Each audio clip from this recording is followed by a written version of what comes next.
उत्तराखंड राज्य का जौनसार बावर क्षेत्र, जो कि प्राचीन समय में सिरमौर रियासत का एक अभिन्न अंग था, अपनी अलौकिक परंपराओं और सांस्कृतिक दृष्टि से संपन्न सादा व सामाजिक जीवन का धनी प्राकृतिक सौंदर्य और पौराणिक परंपराओं से युक्त यह क्षेत्र वीर भूमि के लिए भी प्रसिद्ध है। यहाँ अनेकों वीरों की अपनी अलग अलग वीर गाथाएं मौजूद हैं, जिसमें कि जौनसार बावर में 17वीं शताब्दी में जन्मे गुलदार वीर नतराम नेगी को कद सबसे ऊंचाई पर है। जब हमारी मीडिया की टीम को यह सूचना प्राप्त हुई कि जौनसार बावर सेवा प्रकल्प संस्थान वनवासी कल्याण आश्रम के द्वारा गुलदार वीर नंद राम नेगी की एक विशाल प्रतिमा बनवाई गई है, जिसका की अनावरण जौनसार बावर की हृदय स्थली सहिया में 7 नवंबर को होना तय हुआ है, तो हमारी टीम वीर नतराम नेगी के विषय में अधिक जानकारी एकत्र करने के लिए सिरमौर जिले के नाहन में पहुंची, जहां पर राजा जगत प्रकाश के वंशज अजय बहादुर सिंह ने वीर नंदराम नेगी की वीरगाथा के बारे में व्याख्यान किया और बताया कि किस प्रकार वीर नतराम नेगी ने मुगल शासक रोहिला सरदार गुलाम कादिर खान की सेना को अपने राज्य की सीमा से बाहर खदेड़ा और खुद 1746 विक्रम संवत की वीरगति प्राप्त हुए। तत्पश्चात महाराज सिरमौर ने नेगी नंदराम के परिवार वालों को गुलदार की उपाधि से सम्मानित किया और इनाम स्वरूप कालसी तहसील, जो अब उत्तराखंड में है, की स्थायी वजीरी और ग्राथ मलेथा उत्तराखंड, ग्राम मोहराड़ तथा ग्राम सियासू हिमाचल प्रदेश दिया गया। आज भी नेगी नतराम के वंशज मोहराड़ हिमाचल प्रदेश व मलेथा उत्तराखंड में रहते हैं, जिनको नेगी, गुलदार, चाकरपुत व बैराठिया के उपनाम से जाना जाता है। आइए देखिए विजयपाल सिंह भंडारी की इस खबर को सिरमौर वंशज के वंशज अजय बहादुर सिंह की जुबानी। जौनसार बावर से यहाँ तशरीफ लाया है, मैं उसका सिरमौर में पधारने का अपने दिल से स्वागत करता हूँ और अत्यंत खुशी की बात है कि एक महत्वपूर्ण बात लेकर, खास करके एक बहुत वीर सेनानी, एक सपूत जो जन्मा है इस धरती पर, वो श्री नोतराम नेगी जी, जो उन्होंने बहुत एक कड़ा युद्ध गुलाम कादिर रोहिला के साथ लड़ा था, उस विषय में खास करके आप लोग बात करना है। इसका बहुत खुशी है मुझे कि उनकी प्रतिमा लगाई जा रही है। ये कार्य आज से बहुत पहले हो जाना चाहिए था। मैं पृष्ठभूमि में सबसे पहले तो ये बताना चाहूँगा कि यहाँ अरसा पहले ये जो सिरमौर है, ये यदु भाटी स्टेट हुआ करती थी, जो यदुवंश की भाटी शाखा थी, उस द्वारा ये चलाई गई थी। और जो सिरमौर का नाम भी पड़ा है, वो भी जो एक राजा भाटी थे, उनके जो पुत्र थे या पड़पुत्र थे, उनका नाम सिरमौर था। उसके नाम पर ये सिरमौर की रियासत बनी थी और उन्हीं के नाम पर ये रखी गई थी। जो राजा रसालू के या शालिवाहन की बात करते हैं, उनका कहा जाता है। सबसे पहले जो राजधानी हुआ करती थी वो भाटियों की, वो गजनी होती थी। और 8वीं शताब्दी में गजनी में जब मुसलमानों का हमला हुआ और खलीफा जो होते थे, उनकी फ़ौज के मुकाबला हुआ, राजा गज उसमें मारे गए और उनके कुछ बेटे तो जो थे, उनका धर्म परिवर्तन कर दिया गया। कईयों की शादियाँ भी जो थी वो दूसरे वर्ग में करा दी। तो आपको भाटी वंश कई जगह मिलेगा, उसमें आपको जो कई जाति हैं उसमें आता है। सिरमौर भी पहले जो था, इसी यदुवंश के राजा यहाँ राज करते थे, पर ये 10वीं और 11वीं शताब्दी के मध्य में जो सिरमौर की राजधानी राजबन होती थी, वो गर्क हो गई थी। तो तत्पश्चात ये जो अब हमारा जो खानदान है, ये जैसलमेर के जो सबसे छोटे राजकुमार थे, वो यहाँ आए। उनके साथ ही उनके एक भाई भी थे, वो भी साथ आए। वो पटियाला में, जो अब पटियाला रियासत है, वहाँ रुक गए और उन्होंने पटियाला रियासत की नींव रखी। और 1195 में 1195 में जो यहाँ थे सुवंश प्रकाश, उन्होंने जो अब की जो डायनेस्टी है, वहाँ से शुरू होती है। मैं ये भी बता देना चाहता हूँ कि जौनसार बावर और मोरनी और पंजौर का इलाका तथा और भी जितने इलाके हैं, ये पहले सिरमौर में था। और जो सिरमौर की बाउंड्री जो उत्तराखंड में जो नारायण बागड़ जगह आती है, जो कर्ण प्रयाग के पास है, वहाँ तक होती थी और ये बहुत अरसा तक रही। और जो कार्य होता था वो सब कालसी से, जो कि सिरमौर की राजधानी बहुत अरसा तक रही, वहाँ से होता था। राजबंद से जो थी वो कालसी जो थी राजधानी परिवर्तित कर दी गई थी। फिर किसी कारणवश या कहिए खास करके स्ट्रैटेजिक की वजह से, क्योंकि उस समय युद्ध बहुत होते थे, जब गढ़वाल ताकतवर हो जाता था तो कालसी पे मुश्किल आ जाती थी, और जब सिरमौर ताकतवर हो जाता था तो जो गढ़वाल वाले राजा थे उनको मुश्किल हो जाती थी। तो एक समय ऐसा आया कि गढ़वाल ने भी अपनी राजधानी बदली और वो श्रीनगर की तरफ ले गए, और सिरमौर में भी जो राजधानी बदली और वो नाहन में आ गई। 1807 में जब यहाँ गोरखों का पदार्पण हुआ, जो अमर सिंह थापा के नेतृत्व में नेपाल की सेना आई, तो सबसे पहले कुमाऊं उन्होंने लिया, उस तत्पश्चात गढ़वाल लिया, और उसके बाद वो गढ़वाल रुके रहे। और यहाँ पर जो थे उस समय जो राजा थे वो करम प्रकाश द्वितीय थे,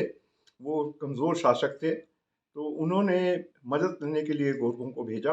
और गोरखों ने आकर के यहाँ मदद भी की, पर मदद के साथ ही उनको राजा को यहाँ से निष्कासित कर दिया और अपना राज स्थापित कर दिया, जो कि 1815 तक रहा। 1815 में एक युद्ध हुआ जिसमें अंग्रेज़ों ने पहाड़ी जो राजाओं थी उनकी मदद की, और गढ़वाल कुमाऊं वगैरह जो थे सब गोरखों के चुंगल से छुड़ाए और दोबारा उन्हीं राज्यों को स्थापित कर दिया गया।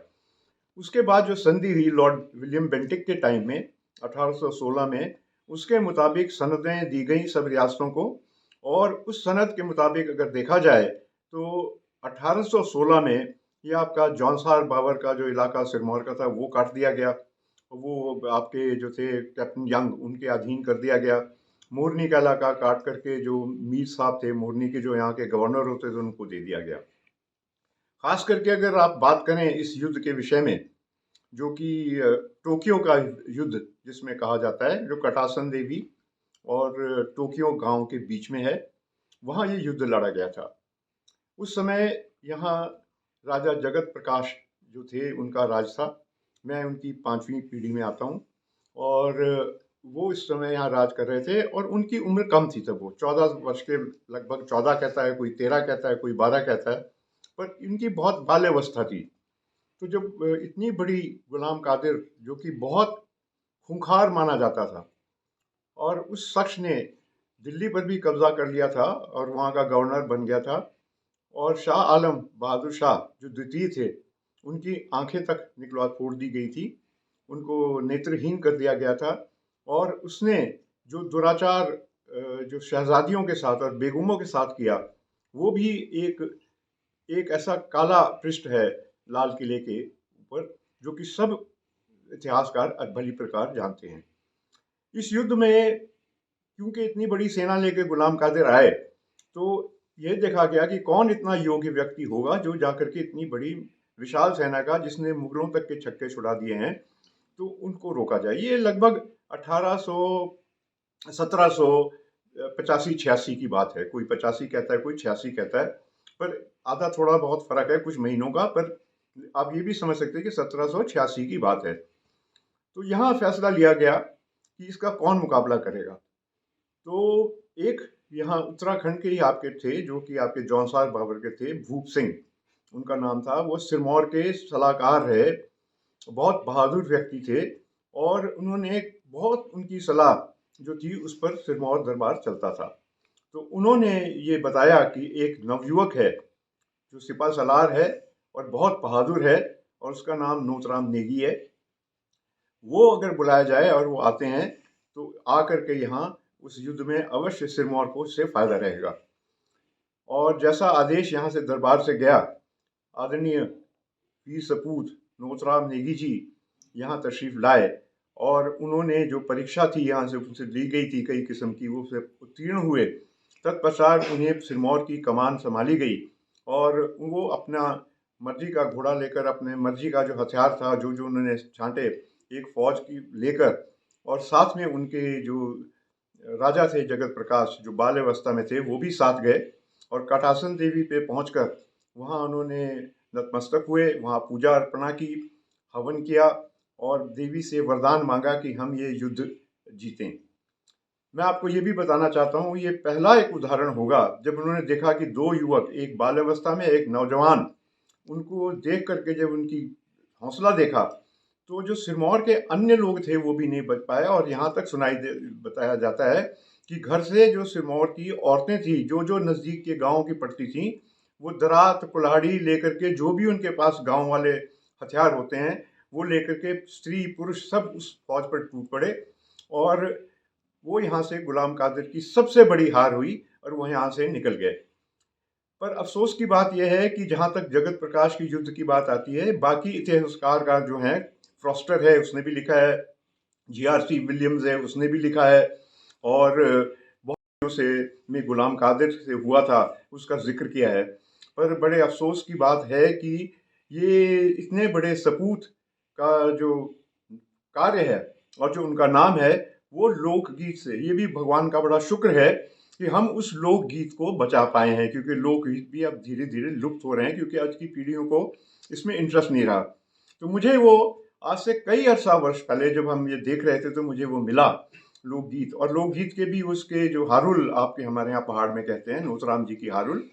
नौतराम जी की हार हमारे यहाँ वो भी का हार भी कहते हैं, नौतराम जी की हारुल भी कहते हैं, वो मिली। एक के मिलने के बाद दूसरी, और दूसरे के मिलने के बाद अब तीसरी का पता चला है। उसमें बड़ा वृतांत आता है उस युद्ध के विषय में, और इसमें कोई संदेह की बात नहीं है, क्योंकि हमारे जो ठीक तरह से जो लिपिबद्ध होने लगा जो इतिहास, वो अंग्रेज़ों के टाइम में ही होने लगा, कर्नल जेम्स टॉड के समय से। उससे पहले ये जो हमारे गाथाओं में, वीर गाथाओं में जो थी, ये जो हमारे भाट होते थे या जो हमारे और जो लोग गीत होते थे, उसमें ये गीत गाए जाते हैं। तो मुझे खुशी हुई उस गीत में उनका बड़ा वृतांत मिला। उसमें भूप सिंह जी का नाम है, और इतिहास के अगर किताबों में देखें आप, चाहे अंग्रेज़ों की लिखी हुई हो चाहे हिंदुस्तानी हिस्टोरियंस की लिखी हो, उसमें भी भूप सिंह का नाम आता है। तो ये कोइंसिडेंस सारा मिला के है कि ये सिर्फ भ्रांति नहीं बल्कि एक वास्तविकता है, जिसे कि हम लिखित रूप से लिपिबद्ध नहीं कर पाए, और ग्रामीण लोगों का इसका श्रेय जाता है कि उन्होंने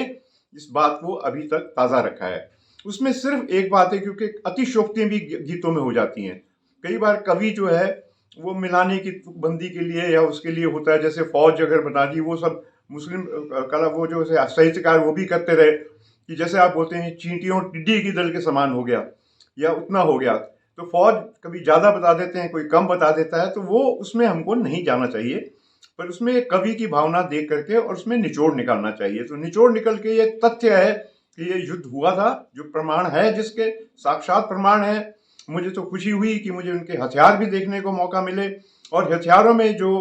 निशान लगता था, जो मेजर युद्ध होता था, जो कि असली लड़ाई लड़ी जाती, बड़ी लड़ाई जाती थी, तो उसमें रियासत की तरफ से एक उस तलवार में जो इस्तेमाल होती है उसमें मोहर लगाई दी जाती थी।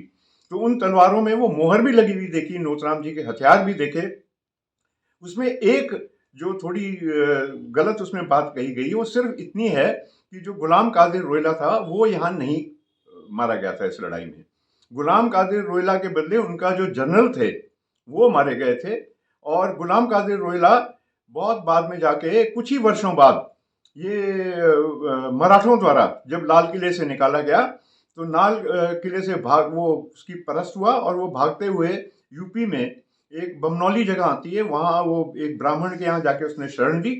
पर उसको ब्राह्मण को पता चल गया कि ये तो बहुत खूंखार गुलाम कादिर जो रोहिला है वो है, और उन्होंने मराठा को खबर कर दी, और महादजी सिंधिया जो थी, उनकी जो फौज थी, उन्होंने गुलाम कादिर को पकड़ा और कुछ महीनों तक कैद रखा। पर शाह आलम क्योंकि बहुत गुस्से में था, उसको अंधा कर दिया था, तो शाह आलम ने ये फरमान निकाला कि इसकी जीभ काट करके, इसकी आंखें निकाल करके हमें दे दिया जाए। तो मराठों ने वैसे ही किया, उसके शरीर के टुकड़े टुकड़े किए, उसकी आंखें निकाली, उसकी जीभ काटी, और उसको काट करके उसके होंठ काटे, और उसके सारे जो थे वो एक उसमें तोहफे के तौर पर सजा करके शाह आलम को दिए, और उसकी जो बची हुई लाश थी उसको पेड़ से लटका दिया गया था। पर बाकी जो बातें हैं वो बिल्कुल ठीक हैं। आज बड़ी खुशी की बात है, मुझे बेहद प्रसन्नता है, जो कार्य हम नहीं कर सके सिरमौर के यहाँ के, जो मैं अपने परिवार के बारे में भी कहूँगा, राज परिवार के बारे में भी कहूँगा, और सिरमौर के अन्य लोगों के बारे में भी कहूँगा कि हम इतने बड़े वीर सपूत को, आज महाराणा प्रताप की हम पूजा करते हैं, आज झांसी की रानी की आप प्रतिमाएं लगाते हैं। बड़े अफसोस की बात है कि हम जो पहाड़ के लोग हैं, जैसे राणा प्रताप हुए वैसे वीर सपूत हमारे यहाँ भी पैदा हुए हैं, वीरांगनाएं हमारे यहाँ भी पैदा हुई हैं। हम अपनों को भूल करके राजस्थान की तरफ जाते हैं। राजस्थान में बेशक शौर्य होगा, पर उससे कम भी आपका जो गढ़वाल है, हिमाचल है और जो आपके पहाड़ी इलाके हैं, यहाँ भी बहुत ऐसे सपूत हुए हैं। ये मूर्ति जो लगाई जा रही है, मैं सबसे हाथ जोड़ के विनम्र प्रार्थना करता हूँ कि किसी किस्म की इसमें कंट्रोवर्सी ना उत्पन्न करें, क्योंकि ये जो कार्य जिसने भी कर दिया गया है, जहाँ तक ख्याति की बात कही है, कोई टाइटल्स की बात कही गई है, वो कोई जैसे रिकॉर्ड पहले नहीं है, यहाँ तो नष्ट हो गया था। और इस पे छोटी छोटी बातों पे हमको नहीं आना चाहिए। और इतने बड़े क्रांतिकारी को जो था, उसका ये स्टैचू लग रहा है, यही बड़ा अव्यभाग है हमारा, जो उनकी मूर्ति स्थापित हो रही है। और उसमें मेरी शुभकामनाएं हैं। जो ऑर्गेनाइज कर रहा है उनको भी बधाई है। और इसमें किसी किस्म की राजनीति भी नहीं होनी चाहिए। और हम सबको मिलके, चाहे किसी भी दल के हैं, दलगत ऊपर उठ करके, राजनीति से ऊपर उठ करके, परिवार से ऊपर उठ करके हमको इस कार्य में अपना योगदान देना चाहिए। कहना चाहता हूँ आपको कि कई उपाधियां थी जो पहले दी जाती थी राज दरबार द्वारा। उसमें आला वजीर की भी थी, उसमें वजीर की भी थी, जिनको यहाँ मेहता कहा जाता है। और इसके साथ ही गुलदार की उपाधि भी दी जाती थी, सियानों की उपाधि भी दी जाती थी, चौंसड़ों की उपाधि भी दी जाती थी, जैलदारों की उपाधि भी दी जाती थी। तो अगर कोई ये कहे कि ये उपाधि नहीं दी जाती है तो वो बड़ी गलत बात होगी। और इसमें अतिशयोक्ति नहीं है कि ये उपाधियाँ दी जाती थी। और इसके साथ जागीरें भी दी जाती थी, और ये भी वजीरी भी दी जाती थी। और ये बहुत, यही नहीं बल्कि इवन जो आपका मुगल शासन था उसमें भी इस किस्म की उपाधियाँ दी जाती थी। अंग्रेज़ों के समय में भी ये जो उपाधियाँ दी जाती थी, महाराजाओं की या नवाब की, या राजा से महाराजा बना दिया, और 21 तोपों की सलामी दे दी, 11 तोपों की सलामी दे दी, 9 तोपों की सलामी दे दी, ये भी दी जाती थी। इसी प्रकार से यहाँ भी उपाधियाँ दी जाती थी। तो अगर ये कोई कहे कि उपाधि नहीं दी जाती थी, वो बिल्कुल गलत बात है। और जहाँ तक इनकी आप बात करते हैं, ये इसमें हारुलों में, और ख़ास करके जो हारुल है, उसमें ये कहा गया है और बताया भी गया है कि जब उनको ये कहा गया था कि जब उनसे उन्होंने सवाल किया कि मेरे बच्चों का क्या होगा और मेरे परिवार को कौन देखेगा, मेरे साथ क्या आगे होगा, अगर मैं लड़ाई में काम आया, वीर गति को प्राप्त हो गया, तो राजा ने और उनकी जो रीजेंट थी, जो उनकी माँ थी, रानी थी, उन्होंने उनको ये आश्वासन दिया कि आपको वहाँ की वजीर, जो आपकी कालसी की वजीरी दी जाएगी, और आपके जो लाने हैं, तो 2-3 जगह के जो लाने थे, मुझे अभी इस वक्त उनका पूरा मराड़े का, मोराड़ का, मलेथा का लाना, हाँ ये था, ये दी जाएगी आपको। और इसका खोज करने के लिए जब मैं गया, तो मैंने सोचा कहीं ऐसा तो नहीं था कि राजा ने अपने जो है वो कह दिया और वो बाद में दी नहीं गई। और मुझे पूरा शक था कि शायद ये किसी वजह से ना दी गई हो। पर मुझे खुशी हुई जब मुझे आज से 20-25 साल पहले वहाँ जाने का मौका मिला, तो वहाँ के मुझे लोगों ने ये बताया, और वहाँ हमारे के जो और भी जो लोग थे, जो नोतराम जी से बहुत अच्छी तरह से जुड़े हुए थे परिवार के साथ, उन्होंने ये भी बताया कि नहीं, वो वजीरी भी दी गई और उसके साथ जो लाने हैं वो भी उनको वो दिए गए। तो मुझे इस बात की खुशी हुई कि ये दिए गए थे। तो जहाँ तक ये बात है, मैं आपको ये भी बताना चाहता हूँ कि आप हमारे पास सिरमौर में जो रिकॉर्ड रहा है, जो रहा था, क्योंकि 1815 में जब 1807 में नाहन में गोरखों का आधिपत्य एक किस्म से हो गया था। वैसे तो 9 में हुआ, और 9 से लेकर के 1809 से लेके 1815 तक जो नाहन था, उसको गोरखों ने बहुत कुछ दस्तावेज यहाँ जलाए, और बहुत से महलात को जो थे वो खंडर किए गए। तो उसमें बहुत सारा नुकसान हुआ। आज खुशी बात हमको ये हो रही है कि बहुत सा इतिहास धीरे धीरे हमारा विदेशों से आ रहा है। मेरे पास ऑक्सफोर्ड यूनिवर्सिटी से जो यहाँ रिसर्च करने आते हैं वो आ रहे हैं, उन्होंने इनको दिया है। और वो भी जो आपके इतिहास आज तैयार कर रहे हैं, वो आप इनको हारूलों को इग्नोर नहीं कर सकते बिल्कुल। अगर कोई ये कहे कि हारूल गलत है, बिल्कुल वो झूठ बोलता है, इसका हमको रखना चाहिए। मैंने आपको अवश्य ये बताया कि जो कवि होता है, कई बार वो कल्पना के भाव में आकर के कुछ एक बातें बढ़ा चढ़ा के कर देते हैं, पर मूल भाव जो होता है, बीज जो है मंत्र उसका, उसको आप झुटला नहीं सकते। तो इसमें कोई दो राय नहीं है कि अवश्य जो इस किस्म की उपाधियां वो पहले जैसे दी जाती थी वो दी गई।